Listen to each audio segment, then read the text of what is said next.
Alors, moi, je m'appelle Olivier Nanisinata, je viens du Cameroun. J'ai fait mes études au Cameroun, à l'École nationale supérieure polytechnique de Maroua, dans l'extrême nord du Cameroun, où j'ai fait des études en ingénierie des énergies renouvelables. Je me suis d'abord spécialisé en énergie éolienne, puis en biomasse, spécialement dans la construction des digesteurs. Ok. Et du coup, est-ce que en quelques mots, tu peux nous expliquer un peu pourquoi tu es venu au LTB et quel est ton projet ici?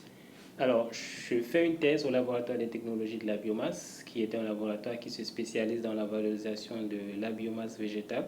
Alors, la biomasse végétale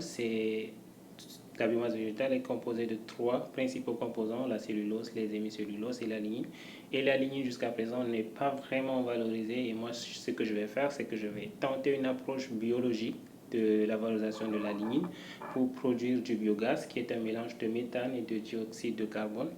Et les avantages que cela pourrait produire en dehors du fait que je vais valoriser ma lignine, c'est que le digesta aussi pourrait être valorisé dans l'agriculture comme engrais. Ok, merci. Et du coup, ça fait un petit peu moins d'un an que tu nous as rejoint au LTB. Est-ce que tu aurais une anecdote, quelque chose qui t'est arrivé à nous raconter?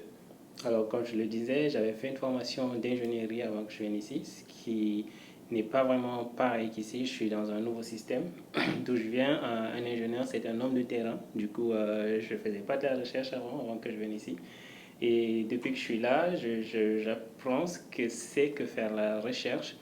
Et je me souviens, vu que je n'avais pas fait de la chimie avant, je devais m'adapter à tout ça, prendre certaines connaissances par-ci par-là. Et je me souviens bien que je maîtrisais quasiment pas certains domaines de ma thèse, que le directeur en question me prenait dans son bureau pour m'apprendre certains trucs de la chimie. Dans son calepin, il traçait, tu vois Olivier, il faut, ça ce sont des liaisons, c'est une molécule de glucose et tout. Mais aujourd'hui, je connais ce que c'est un glucose. Genre. C'est bien.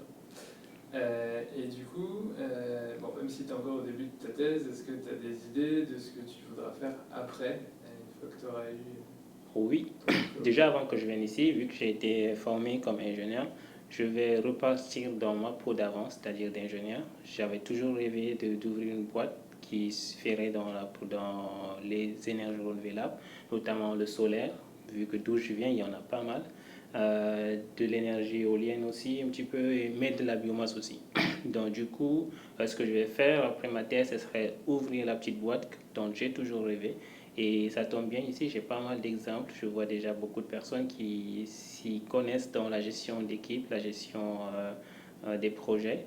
Et déjà, j'ai déjà commencé à apprendre certains rouages de la gestion d'équipe, la gestion de projet.